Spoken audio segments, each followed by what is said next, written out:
Hello friends, आज हम पढ़ रहे हैं इलेक्ट्रिक फ्लक्स। इलेक्ट्रिक फ्लक्स का एक नॉर्मल डेफिनेशन जो हमेशा 12th में आपने पढ़ा होगा, electric flux phi. Electric flux phi क्या होता है? The total number of electric field lines, the total number of electric field lines passing normally through an area is called electric flux related to that area which I have shown in figure below. अगर हम एक plane consider करते हैं,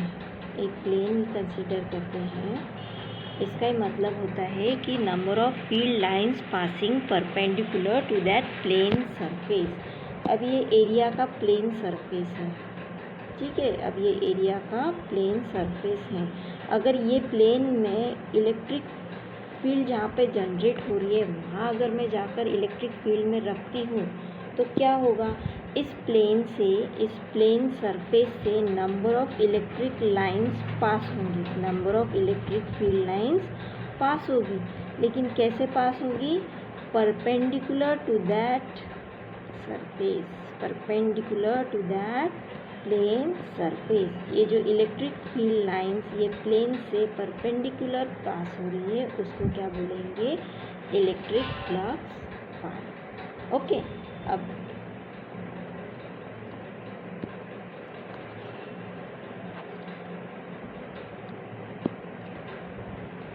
हम degree level का अगर electric flux देखने जाएं, डिग्री लेवल में इलेक्ट्रिक फ्लक्स अगर पढ़ना हो और पेपर पॉइंट ऑफ व्यू से देखा जाए तो इलेक्ट्रिक फ्लक्स, यहाँ पे मैंने एक फिगर दिखाई है। अब वी हैव टू डिराइव और explain in this form in degree level. Okay, अगर एक क्लोज सरफेस कंसीडर किया है, कंसीडर ए क्लोज सरफेस। ये जो फिगर आपको दिख रही है, ये मैंने क्लोज सरफेस कंसीडर किया है, ठीक है। Consider a small surface area element ds। क्या किया है? वो क्लोज सरफेस में एक सरफेस एरिया ds लिया है। Consider a small surface element of area ds। ये पूरे क्लोज सरफेस में से एक स्मॉल सरफेस एलिमेंट लिया ds। क्या लिया? ds, a small surface element ds, a small surface element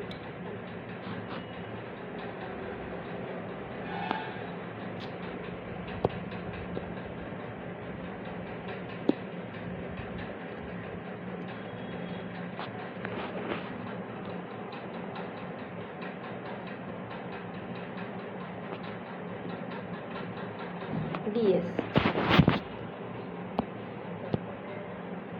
a small surface element ds लिया। ये जो स्मॉल सरफेस एरिया लिया है उसका नाम क्या है? ds। एक स्मॉल सरफेस लिया है, क्लोज सरफेस में से एक टुकड़ा लिया मैंने, छोटा सा एलिमेंट लिया, उसको क्या नाम दिया? ds। अगर ये मैं इलेक्ट्रिक फील्ड, ये ऑलरेडी ये क्लोज सरफेस इलेक्ट्रिक फील्ड में है, ओके, तो टोटल इलेक्ट्रिक फ्लक्स जो है, ये सरफेस का टोटल इलेक्ट्रिक फ्लक्स अगर निकालना होगा तो उससे पहले हमें पूरे सरफेस का निकालना डिफ़िकल्ट जाता है। इसीलिए एक छोटा सा एलिमेंट लिया ds और उस ds में से इलेक्ट्रिक फील्ड पास हो रही है perpendicular to the surface area. Consider a small surface element of area ds is kept in an electric field E। कहाँ पे रखा है उसे? is kept in an electric field E, is kept in an electric field E। The normal drawn to the surface dx, the normal drawn to the surface dx। अब ये ds को एक normal draw कर रहे हैं, the normal drawn to the surface ds। Normal कैसे draw करेंगे? ये ऐसे, the normal drawn to the surface ds makes an angle theta, makes an angle theta, makes an angle theta। यहाँ पे मैंने आपको फिगर में दिखाया है कि ये जो इलेक्ट्रिक फील्ड है उसको एक नॉर्मल ड्रॉ किया ds which is in the direction of electric field and makes angle theta, and makes angle theta। आपने इससे पहले भी पढ़ा होगा कि ये इलेक्ट्रिक फील्ड अब ऐसी एंगल एक ही डायरेक्शन में है लेकिन वो एंगल थीटा बना रही है तो वो ऐसा हो जाता है। एंगल थीटा बना रही है तो वो कुछ एंगल से उसका शिफ्टमेंट होता है, शिफ्ट होती है वो एंगल थीटा से। Consider a small surface area, consider a small surface element of area ds is kept in the electric field E. The normal drawn to the surface ds makes an angle theta to the direction of E. ये E के direction में angle theta बनाया, ऐसा हमने normal draw किया which makes an angle theta. Draw a component of E along this normal. अब क्या draw कर रहे हैं, एक कॉम्पोनेंट ड्रॉ कर रहे हैं along E to this normal. अब ये जो नॉर्मल ड्रॉ किया है इसको एक कॉम्पोनेंट ड्रॉ करना है। किसका component, electric field, electric flux का कॉम्पोनेंट ड्रॉ कर रहे हैं। वो कॉम्पोनेंट क्या आएगा, E cos थीटा। वो कॉम्पोनेंट क्या आएगा, E cos theta. This normal component, अब उसको नाम दिया है OP। ये उसी नॉर्मल पे एक कंपोनेंट ड्रॉ किया OP, ठीक है।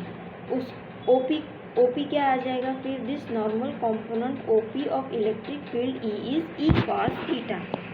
Draw a component of E along this normal. This normal component OP of electric field E is E cos theta, which is dot product of E and N, which is dot product of E and N, which is dot product of E and N, where N is a unit vector along the normal. N क्या है, unit vector along the normal drawn to the surface ds. Therefore electric flux phi is equals to average normal component into area, average normal component into area. Therefore we can write phi is equals to E cos theta ds. ये पूरे figure में से हम phi की value क्या लिख सकते हैं, E cos theta ds. E cos theta क्या है, नॉर्मल कंपोनेंट है ऑफ इलेक्ट्रिक फील्ड। E का नॉर्मल कंपोनेंट है E cos theta an element ds। उसे ऐसा लिख सकते हैं, that is equal to E dot N dot ds which is in vector form. Therefore phi is equals to E dot ds। ये क्या हो गया है, इलेक्ट्रिक फ्लक्स। एक छोटे से एलिमेंट का इलेक्ट्रिक फ्लक्स निकाला, कितना आया, phi is equals to E dot ds। अब एक इससे अगर ये छोटे से एलिमेंट का फ्लक्स निकाला है तो इस छोटे से एलिमेंट के फ्लक्स से हम पूरे सरफेस एरिया का फ्लक्स निकाल सकते हैं। तो नेक्स्ट पेज पे देखते हैं, to calculate total flux,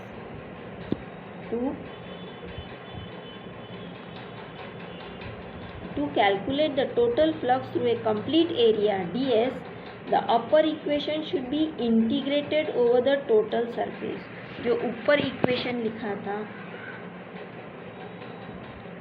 phi is equals to E dot ds, इसको क्या करेंगे, इंटीग्रल फॉर्म में लिखेंगे, उसको इंटीग्रेट करेंगे over the total surface area. तो इसको integral over a total surface area is equal to phi is equals to integral over a total surface area E dot ds। क्या आएगा फिर, total electric flux phi is equals to integral over a closed surface E dot ds। This is the integral form of Gauss law. इसे क्या बोलेंगे, this is the integral form of Gauss law. अब ये Gauss law क्या बोल रहा है, we got the equation phi is equals to integral over a closed surface E dot ds। ये पूरे एरिया का हमने फ्लक्स निकाला है, इलेक्ट्रिक फ्लक्स, ठीक है। अब इसी ये जो डेरिवेशन, ये जो इक्वेशन फॉर्म हुआ है, इसे क्या बोलेंगे, Gauss law. This is the integral form of Gauss law. आपको क्वेश्चन ऐसा भी पूछा जा सकता है, explain integral form of Gauss law. अगर integral form of Gauss law पूछा तो आपको यहाँ तक लिखना पड़ेगा। It says that the total flux of electric field, इसको ही डेफिनेशन के फॉर्म में कैसे बोलेंगे, it says that the total flux of electric field, total flux of electric field phi through a closed surface is proportional to the charge enclosed by the surface. Through a closed surface is proportional to the charge enclosed by the surface. अब ये electric field थी, इसीलिए वहाँ पे कोई तो भी charge था, तो वो सरफेस कैसा था, सरफेस ने क्या किया था, क्लोज सरफेस ने कोई चार्ज को एनक्लोज किया था, कोई चार्ज को एनक्लोज किया था. It says that the total flux of electric field through a closed surface is proportional to the charge enclosed by the surface.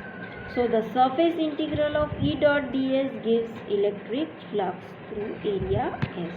So surface integral of E dot ds gives the electric flux through area ds, which we can write as phi is equals to integral over a closed surface E dot ds is equals to q upon epsilon 0. Q upon epsilon 0. Electric flux is a scalar quantity. Electric flux is a scalar quantity, and SI unit of electric flux is Newton meter square per coulomb. And SI unit of electric flux is Newton meter square per coulomb. The flux of electric field may be positive or negative or zero. The flux of electric field may be positive, negative or zero depending upon the normals. Depending upon the normals. अब ये positive, negative और zero कैसी है वो देखते हैं. यहाँ पे मैंने एक फिगर दिखाया है आपको. ये फिगर, ये क्लोज सरफेस एरिया लिया है, ये क्लोज सरफेस एरिया लिया है, उस पर some arbitrary surface placed in an electric field. क्या बोल रहे हैं, consider some arbitrary surface is placed in an electric field E. अब इसमें consider 3 small areas of, consider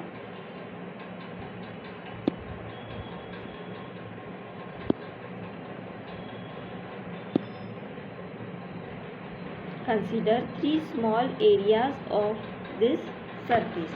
इस सरफेस की 3 स्मॉल एरियाज कंसीडर की हैं. ओके, कौन सी, ये एक पोजीशन है, ये दूसरी है, ये तीसरी है. मैंने छोटे छोटे एलिमेंट्स लिए हैं. ओके, तो उस पर अगर मैं नॉर्मल ड्रॉ करती हूँ, the normal drawn on this area make some angle E. Normal drawn on this area make some angle with E. इस पर अगर एक कोई नॉर्मल ड्रॉ करते हैं, ये मैंने एक एलिमेंट लिया, उस पर मैं एक नॉर्मल ड्रॉ करती हूँ विथ ई. ई को लेके अगर मैं नॉर्मल डीएस ड्रॉ करती हूँ, तो ये यहाँ पे ये पहले केस में ये जो एलिमेंट लिया है उसका एंगल कैसा दिख रहा है, it makes an angle theta. लेकिन एंगल कैसा है, बड़ा है, क्योंकि इलेक्ट्रिक फील्ड क्या हो रही है, अंदर इंसर्ट हो रही है, सरफेस के अंदर जा रही है. मैंने स्टार्टिंग का एरिया लिया है, वहाँ से अंदर जा रही है, यहाँ से इलेक्ट्रिक फील्ड लाइंस पास हो रही है. तो इसको मैंने नॉर्मल कैसे आएगा, ये सरफेस को परपेंडिकुलर नॉर्मल ये ऑब्ट्यूस एंगल में आएगा 180 डिग्री. थीटा क्या बनेगा, 180 डिग्री. तो ये केस में इलेक्ट्रिक फ्लक्स कैसा रहेगा, नेगेटिव रहेगा. जब इलेक्ट्रिक फील्ड लाइंस अंदर जा रही है तो इलेक्ट्रिक फ्लक्स कैसा रहेगा, नेगेटिव रहेगा. सेकेंड केस में अब यहाँ देखते हैं, इलेक्ट्रिक फील्ड लाइन सरफेस से बाहर आ रही है, और उसको मैंने नॉर्मल ड्रॉन किया उसी डायरेक्शन में, बाहर के ही डायरेक्शन में, विद इलेक्ट्रिक फील्ड लाइन के ही डायरेक्शन में मैंने नॉर्मल ड्रॉ किया है ds. तो ये केस में इलेक्ट्रिक फ्लक्स कैसा रहेगा, ज़ीरो, क्योंकि थीटा क्या रहेगा, एक्यूट एंगल. थीटा क्या रहेगा, एक्यूट एंगल. और ये केस में देखते हैं, मैंने टॉप का पोर्शन लिया है, एलिमेंट लिया है, वो टॉप से तो लाइन कैसी, इलेक्ट्रिक फील्ड कैसी पास हो रही है, पैरेलल. ये सरफेस को इलेक्ट्रिक फील्ड पैरेलल पास हो रही है. तो इलेक्ट्रिक फील्ड लाइन पैरेलल पास हो रही है, तो उसको अगर मैं परपेंडिकुलर ड्रॉ करती हूँ, सॉरी नॉर्मल ड्रॉ करती हूँ ds, तो यहाँ पे थीटा क्या बन रहा है 90 डिग्री। थीटा क्या है 90 डिग्री। अगर थीटा 90 डिग्री रहता है तो ये केस में फ्लक्स 0 रहता है, और ये एक्यूट एंगल के केस में फाई पॉजिटिव रहता है। अगर थीटा एक्यूट एंगल है तो फाई पॉजिटिव होता है। थीटा अगर 90 डिग्री रहा तो फ्लक्स ये 0 होता है। अगर थीटा 180 डिग्री रहा तो फ्लक्स ये नेगेटिव होता है। ये तीनों केसेस में आपको समझ में आ गया होगा नॉर्मल्स कैसे ड्रॉ करते हैं। ये था अपना electric flux for degree level. Okay.